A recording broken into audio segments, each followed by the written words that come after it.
अंजील मुकद्दस बामुताबिक मुकद्दस मरकज़। ए खुदावंद तेरी तमजीद हो।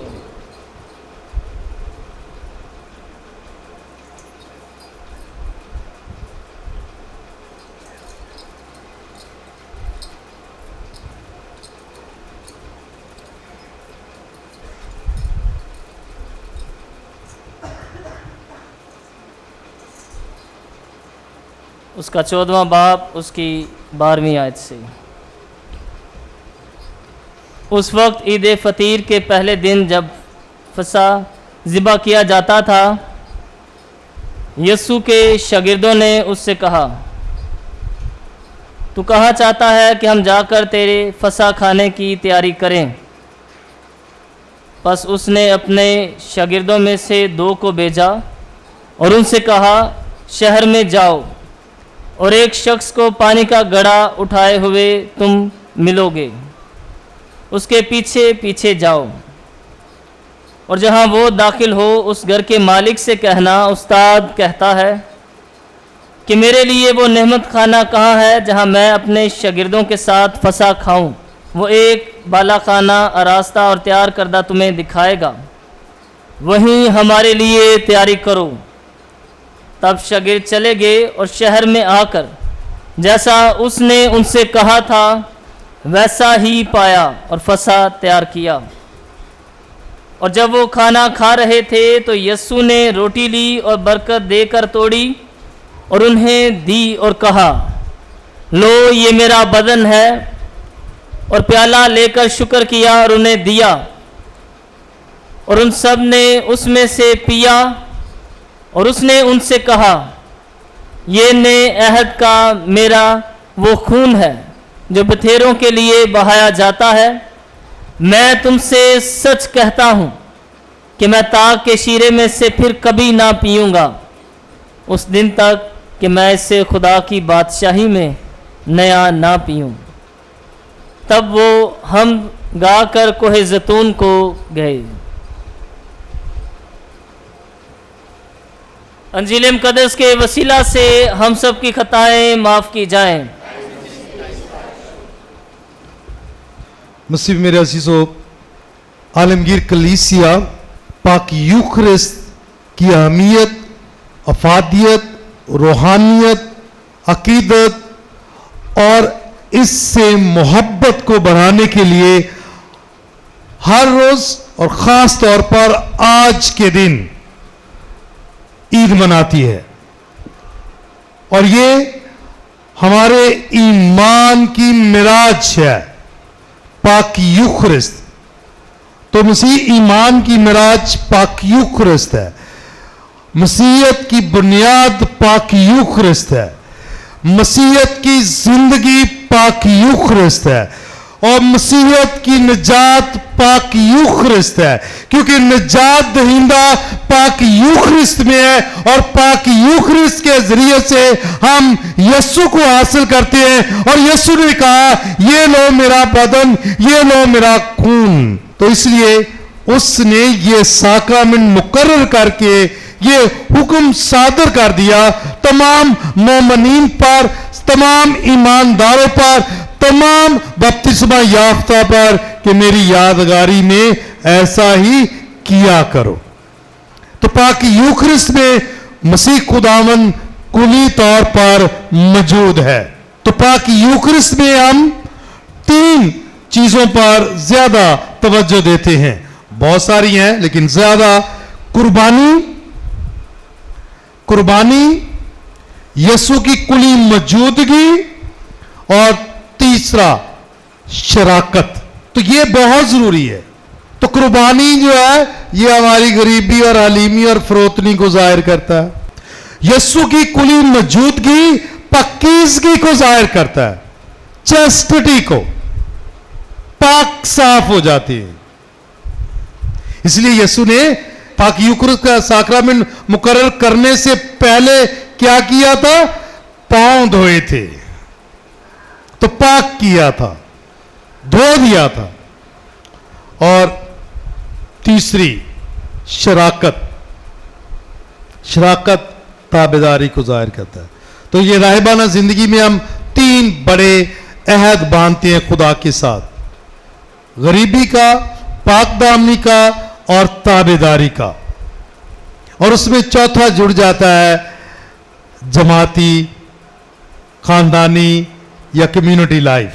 तो इसलिए जिस तरह पाक यूखरिस्त मसीह ईमान की मराज है, तो रायबाना जिंदगी और काहिनाना जिंदगी की बुनियाद भी पाक यूखरिस्त है, खानदानी जिंदगी की बुनियाद भी यूखरिस्त है। और रवां साल हमारी आर्च डायसिस में हम खानदानी तरबियत के साल के तौर पर मनाते हैं। तो इस लिहाज से खानदानी जिंदगी को तरजीह देना, इंपॉर्टेंस देना, ये इसलिए जरूरी है क्योंकि ये हमारा डोमेस्टिक चर्च है, हाँ, कलीसिया है, घराना की कलीसिया है। एक खानदान जो है एक पैरिश को मजबूत करता है, और जब पैरिश मजबूत होता है तो पूरी कलीसिया मजबूत होती है। तो पाक यूखरिस्त में मसीह खुदावन मुकम्मल तौर पर मौजूद है।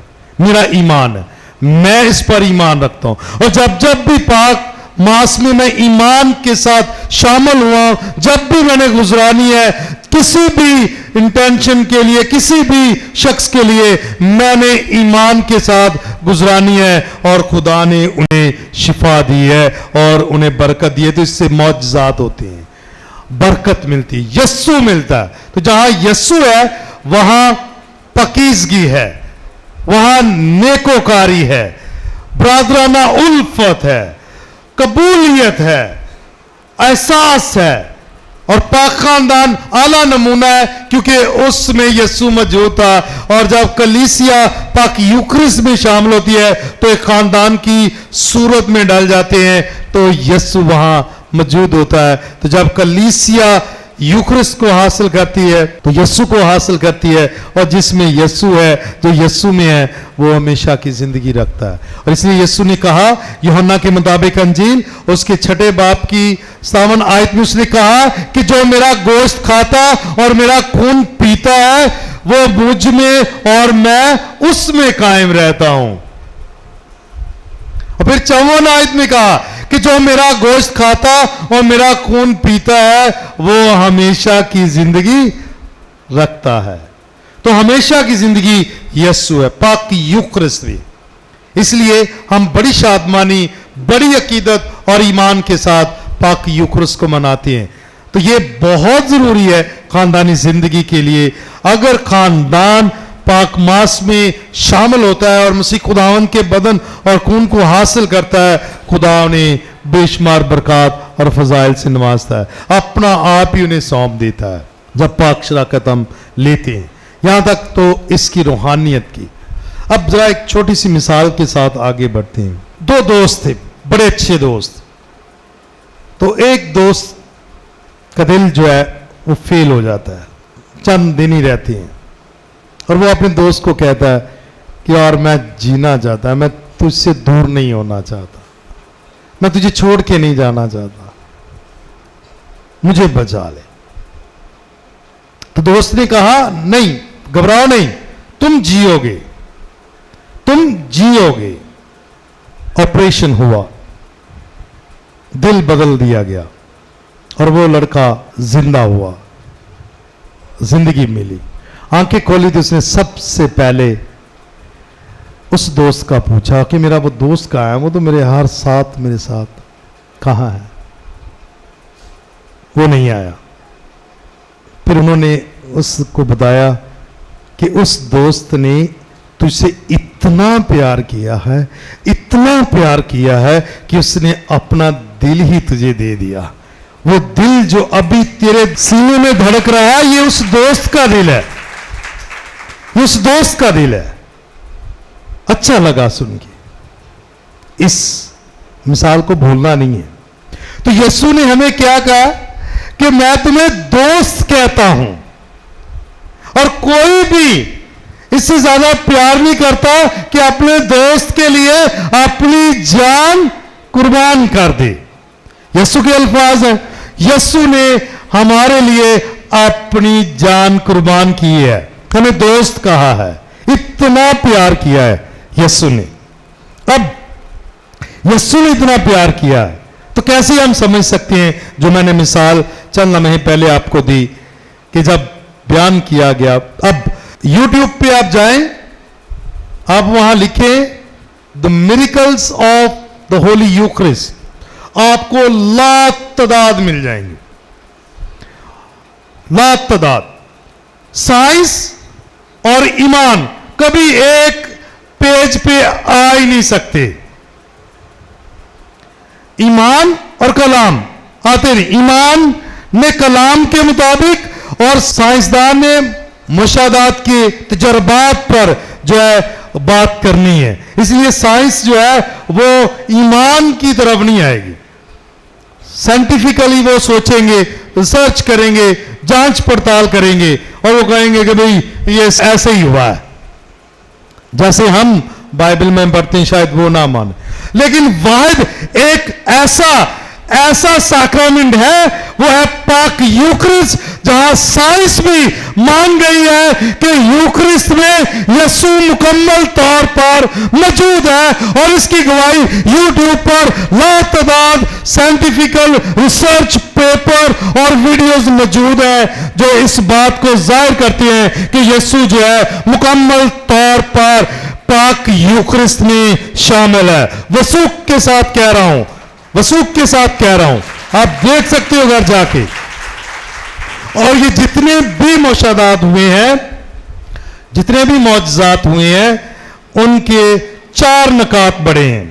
मैं 4 ही बताऊंगा, ज्यादा नहीं, आपको समझ आ जाएगी। 4 बातें। पहले तो भाई बहुत सारे मौजज़ात हैं। मेलबर्न में एक गिरजाघर में पाकमास के बाद पाकमास हुई तो वो फादर जी साहब लोगों को मिल के फारग हुए तो वो फर्श पर पाक शराकत गिरी थी। वो जल्दी से उसने देखी, उसको उठाया अकीदत के साथ और शीशे का एक गिलास लिया, उसमें पानी डाल के उसके अंदर रख दिया ताकि वो जब डिके हो जाए, गल जाए, तो वो ख़ास एक जगह तैयार की होती है चर्च के अंदर, उसमें डाल दे ताकि पानी, क्योंकि वो पाइप होता है ना, ताकि किसी के पाँव तले रोंदे ना जाए। ठीक है, तो उसने ऐसा किया। उसने 2-3 दिन रखा उसको और देखा वही पाक शराकत जो है वो गोश्त का टुकड़ा बन गया और जिससे खून निकल रहा है। और ये एक मैं आपको बता रहा हूं, मैं एक बता रहा हूं आपको, आप गौर से सुने जरा, इसकी जरूरत नहीं है अभी, गौर से सुन ले जरा, समझ आ जाएगी नुक्ता, तो फिर हम जरूर खुदा का शुक्रिया अदा करेंगे। उस पर रिसर्च की गई। ये मैं एक मौजज़ा बता रहा हूं, बहुत सारे और भी हैं। तो फ्रांसिस जब कार्डिनल से, तब भी उन्होंने भी रिसर्च करवाई, बड़ी चीजें सामने आई बहुत। तो यहां डॉक्टर्स ने, साइंटिस्ट ने और स्पेशलिस्ट डॉक्टर, नॉट यहां बस जेडे एवं फड़ तड़ के कंपाउंडर की मैं गल नहीं कर रहा, जो वाकई जिन्होंने डॉक्टरेट की है, जो रिसर्च करते हैं, छानबीन करते हैं, उन तक पहुंचाया गया। उन्होंने जब रिसर्च की और दीगर, आप यूट्यूब पे देखिए, बड़े थीसिस और सारी बातें खूबसूरत तरीके, उन सारे मौजज़ात में मैंने एक को बयान किया।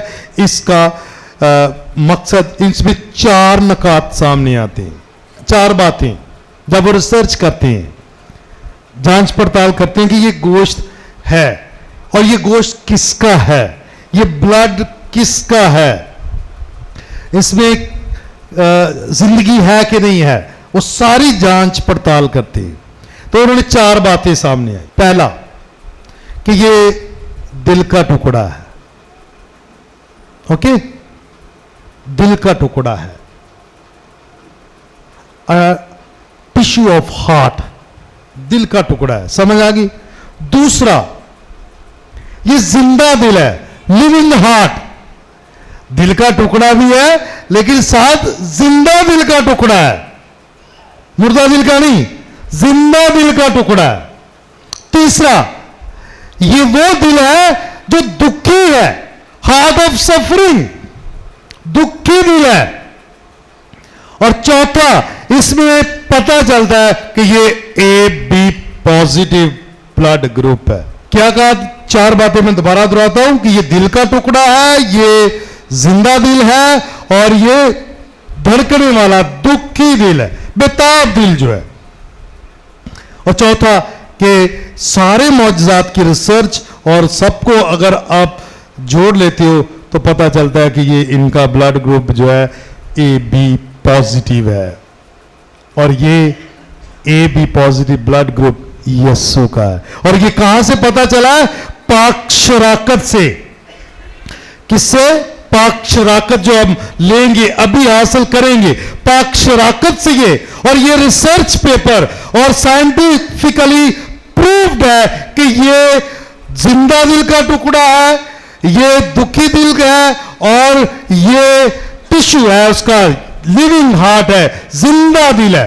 बार बार मैं कह रहा हूं, साइंटिफिकली प्रूव्ड कि ये दिल का टुकड़ा है। और यीशु ने हम सबको प्यार किया कि उसने अपना दिल ही हमें अता कर दिया, महज बॉडी नहीं, दिल अता किया। दिल, ये है उसका प्यार, जो मैंने पहले आपको मिसाल दी थी दोस्तों की। और यीशु ने हमें दोस्त कहा है, और दोस्त अपने दोस्त के लिए अपना दिल ही दे देता है। हमारी निजात के लिए, हमारी जिंदगी के लिए, हमें बचाने के लिए उसने क्या कर दिया? अपना दिल ही दे दिया।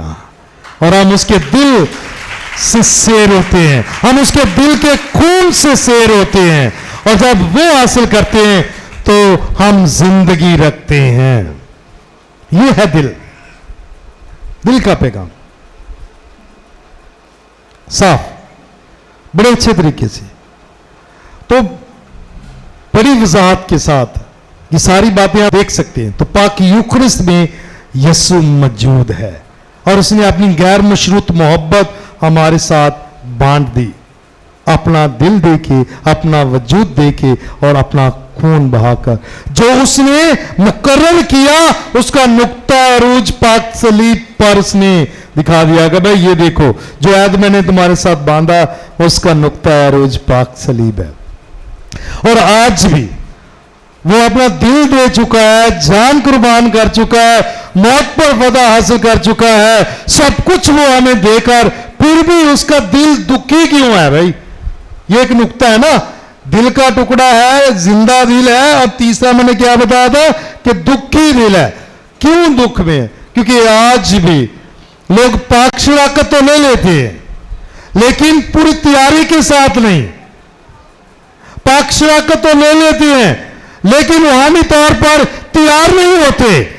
पाक शराकत ले लेते हैं, वक्त नहीं देते, कलाम को नहीं पढ़ते, जो उसके अंदर आ गया है वो करते नहीं, क्योंकि उसने कहा मेरी यादगारी में ऐसा ही किया करो। तो लोग तो पाक मास में शामिल होने के लिए उधर पेश करते हैं कि हमारे पास वक्त नहीं है, छुट्टी नहीं मिलती, और बिजली नहीं आ रही, आज पानी नहीं आ रहा। और जिन्हें यीशु से मोहब्बत है वो तो कभी ऐसे उजर पेश करेगा ही नहीं, वो तो जागता रहेगा, बेदार रहेगा और तैयार रहेगा, क्योंकि उसने अपने खुदावन को हासिल करना है, दिल से हासिल करना है। तो इसलिए उसका दिल दुखी है, दिल दुखी है। सही? मिसाल के तौर पर अगर एयरपोर्ट पे चले जाएं तो फ्लाइट से आधा पौना घंटा, 1 घंटा पहले जाके बैठते हैं, ऐसा ही है एनजीए कि नहीं? ऐसे ही है ना, 1-1.5 घंटा पहले जाके बैठेंगे ताकि फ्लाइट मिस ना हो जाए, ट्रेन मिस ना हो जाए रेलवे स्टेशन पर जाके। अब तो बसेस का भी टाइम फिक्स है, वो इंतजार ही नहीं करते, तो आधा पौना घंटा पहले जाकर बैठते हैं। सही? तो पाकवास में तैयार होते हुए आधा घंटा लेट आएंगे, केड़ा किसी ने पूछना है। दुनियावी सफर के लिए हम हर वक्त तैयार और बेदार रहते हैं, लेकिन रूहानी सफर के लिए हमारे पास वक्त ही नहीं है, वक्त पर पहुंचते ही नहीं है। सुबह की दुआएं पढ़ी जाती हैं, पाक रोजरी की इबादत अदा की जाती है पाक मास से पहले हर जगह। कितने लोग रोजरी में शामिल होते हैं, कितने सुबह की दुआएं जो यहां पढ़ी जाती है इसमें शामिल होते हैं। तो दिल दुखी होता है ना, यीशु का दुखी होता है, बहुत दुखी होता है। उसने कहा मेरी यादगारी में ऐसा ही किया करो। ਅਸੀਂ ਚਰਚ ਹੀ ਜਾਣਾ, ਗਲੀ ਦੇ ਵਿੱਚ ਹੈਗਾ, ਇੱਥੇ ਹੀ ਚਲੇ जाने ਆ, कोई गल नहीं। यीशु का दिल दुखी होता है कि मैंने साक्रामेंट मुकर्रर किया और मुसलसल अपनी मोहब्बत मैंने अपना दिल ही इनको दे दिया और ये कहते हैं कि इतने ही जाना है, दुआई करनी है, की फर्क। तो मैंने तो इसे कहा कि मेरी यादगारी में ऐसा ही किया करो। मैंने तो उन्हें कहा जो मेरा बदन खाता और मेरा खून पीता है वो हमेशा की जिंदगी रखता है, और जो मेरे बदन और खून से सैर होता है वो मुझ में और मैं उसमें कायम रहता हूं। और ये सुबह उठ के उधर पेश कर देते, उत्ते की जाना है, गली दे वाले चर्च ही चले जाइदा। यीशु का दिल दुखता है कि नहीं? यीशु ने हुक्म दिया, ये बाइबल मुकद्दस में बता रहा हूं, उसने मुकर्रर किया मेरी यादगारी में ऐसा ही किया करो। हमारे पास वक्त ही नहीं है, वक्त ही नहीं है, इतने हम सुस्त और काहिल हो गए हैं। वजाहत के साथ कह रहा हूं, पाक यूखरिस्त की अफादियत और अहमियत को जाने, बहुत जरूरी है। पाक मास में शामिल होती हैं। मैं कभी भी आपके लिबास पर गुफ्तगू नहीं करता, मैं कहता नहीं हूं, लेकिन ये दो चीजें जरूर बताऊंगा। खतून के सर पर दुपट्टा होना चाहिए, साफ कह रहा हूं, पाक मास में शामिल हो, पाक कलाम पढ़ते हो, दुआ करते हो तो दुपट्टा सर पे होना चाहिए। साफ है, शुरू से सिखाया गया, अकीदत है, एहतराम है, सही। एक ये। दूसरा, मर्द के सर पर न कपड़ा होना चाहिए न कैप होनी चाहिए, लेकिन लोग पहन के बैठे होते हैं, कोई बात नहीं, केड़ा किसी ने पूछना। तो बाइबल मुकद्दस पर में वजाहत के साथ इन चीज़ों के मुतल्लक बताया गया। इस पे गुफ्तगू करेंगे, मैं एक ख़ास जो पैगाम इसके लिए तैयार कर रहा हूँ, मैं सारी बातें बताऊंगा, लेकिन मैं चलते चलते बता रहा हूँ कि हम क्यों उन चीज़ों को, उन कदरों को बोलते जा रहे हैं। यहां कोई फैशन शो तो नहीं है ना, पाक मास है, निजात दहिंदा को मिलना है, पूरी तैयारी के साथ मिलना है। एक आम सादा शख्स जो निकाह का साक्रामेंट हासिल करना चाहता है, बेटी को ब्याहने के लिए आता है, तो उसके लिए इतनी तैयारियां हम करते हैं, इतनी तैयारियां करते हैं, खुशामदीद कहने के लिए लाखों रुपया लगा लेते हैं। लेकिन यस्सु के पास आने के, मेरे ख्याल के मुताबिक ये गौर तलब बात है, हमें सोचने की जरूरत है। तो यस्सु दुल्हा है और कलीसिया उसकी दुल्हन है, याद रहेगा। यस्सु दुल्हा है और कलीसिया उसकी दुल्हन है। और दुल्हा और दुल्हन का क्या रिश्ता है बाइबल मुकद्दस में भी, कि ये दो नहीं बल्कि एक तन है। तो यस्सु का जब हम बदन हासिल कर लेते हैं, उसके खून से जब सैर हो जाते हैं, तो कलीसिया यस्सु की दुल्हन बन जाती है। तो हम यस्सु में एक तन हो जाते हैं, एक जिस्म हो जाती है। इसलिए पौलुस रसूल वजाहत के साथ कहता है, हम एक ही रोटी और एक ही प्याले से पीते हैं, और हम बहुत से हैं लेकिन एक ही जिस्म का हिस्सा है। बदन कौन सा है? असरारी बदन यस्सु मसीह, यस्सु मसीह हम असरारी बदन है। तो एक तन हो जाते हैं इसका बदन और खून हासिल करके।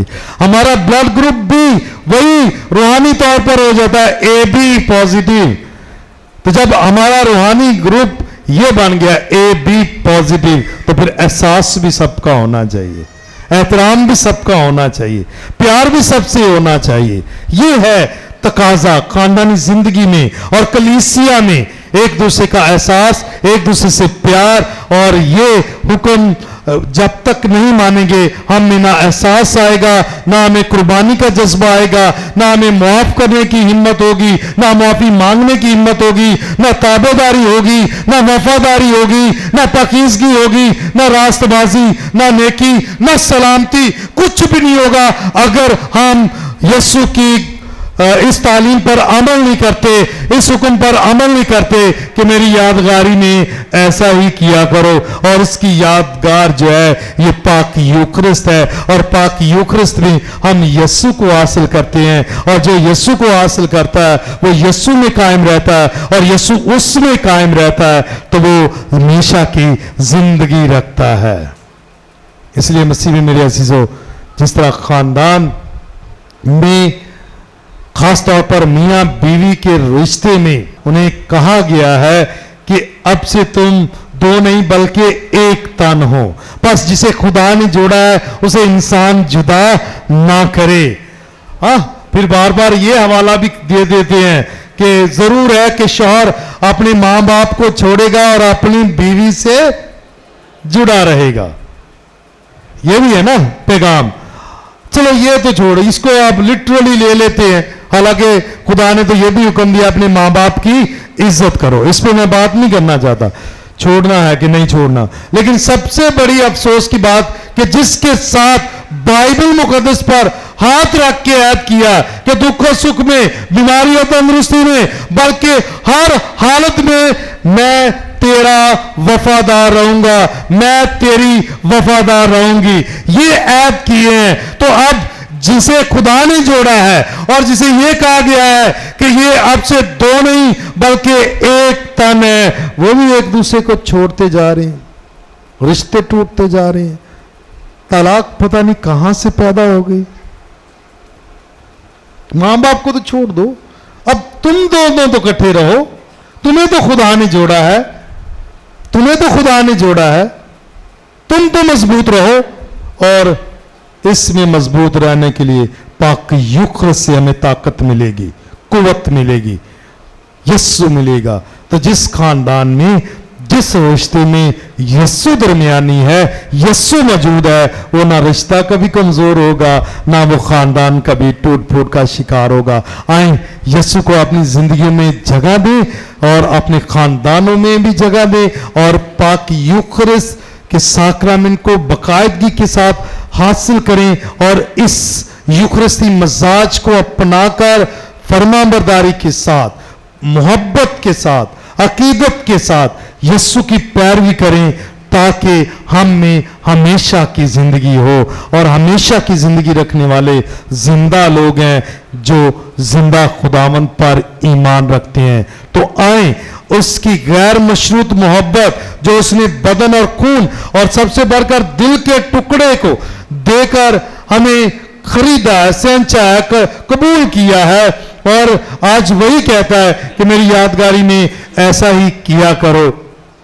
आए उसकी मोहब्बत की शुक्रगुजारी करें, उसकी मोहब्बत को हमेशा याद रखें और उसकी मोहब्बत में कायम रहें। क्योंकि जब हम खुदा से प्यार करते हैं, यीशु की मोहब्बत में कायम रहते हैं, तो वो हम में कायम रहता है। और जिसमें मोहब्बत है उसमें ताबेदारी, कुर्बानी का जज्बा और कबूलियत और माफ करने का जज्बा, बल्कि सारी वो कदरें जो पाक खानदान में थी वो हम में मुंतकिल हो जाती हैं। तो आए यीशु की मर्जी पर चलते हुए खुदा के नाम को जलाल देते रहें।